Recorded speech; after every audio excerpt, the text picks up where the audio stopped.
Okay, welcome to training video 8. In this video I'm going to show you the unusual occurrence log. So here in the nursing folder I'm going to open that up. You see we have the 5 files that we've seen before. I'm going to open up unusual occurrence log.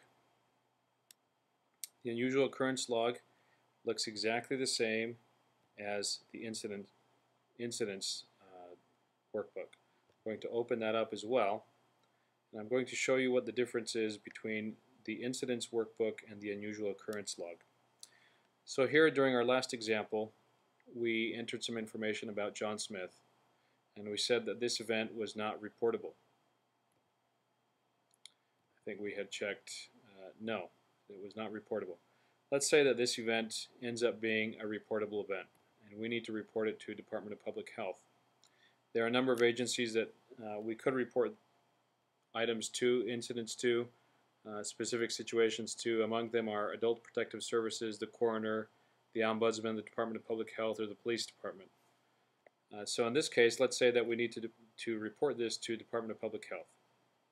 Once we need to report something to Department of Public Health, this immediately begins the tracking process in the unusual occurrence log.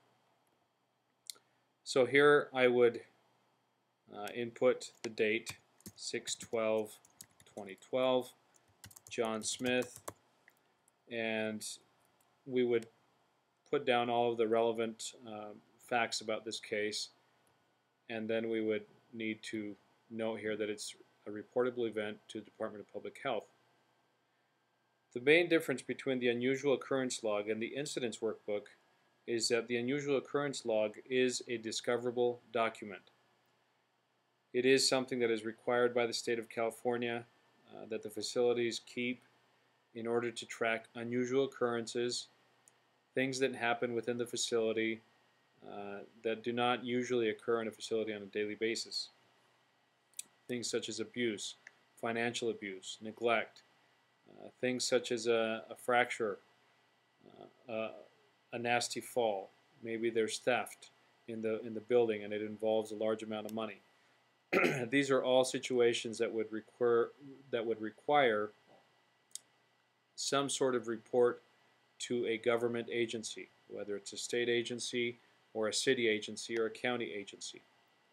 This log is a tool that is used specifically for that purpose. I'm going to open up the section here on the header and the footer. You see that there is no footer here, there is no header aside from the facility logo. That indicates that this is a discoverable document. The Department of Public Health may require that you produce this during a survey or at any other time when they come in on a complaint visit. They may want to see this, and they may want to see that the facility is tracking unusual occurrences. I'm going to open the same piece of information here on the incidents workbook. In contrast to the unusual occurrences log, you see that this has a section up top that says do not copy in the footer, or the header, I'm sorry. It also has the information of when this document was printed. It's got the date and the time. In the footer section it has some legal writing. Let me just go through that with you. It says confidential, this information is protected by State of California Evidence Code 1157.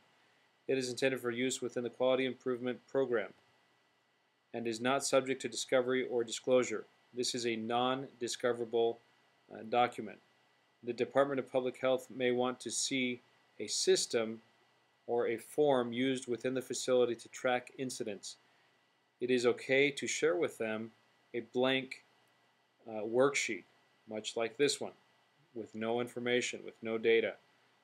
But because it is a non-discoverable document, the facility is not required to share this particular document which does have data, with the Department of Public Health.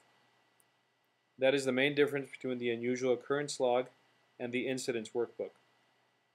Once the facility begins to track incidents within the facility that occur within the facility, and an event becomes reportable, that event must then be tracked within the unusual occurrence log. at least within the state of California. That is the main difference between these two workbooks. Everything else is the same. The white tabs indicate instructions, the yellow tabs indicate graphs, charts, and tables. The green tab again indicates a summary sheet, and the blue tab indicates a data entry tab. That's the end of this video. Thank you.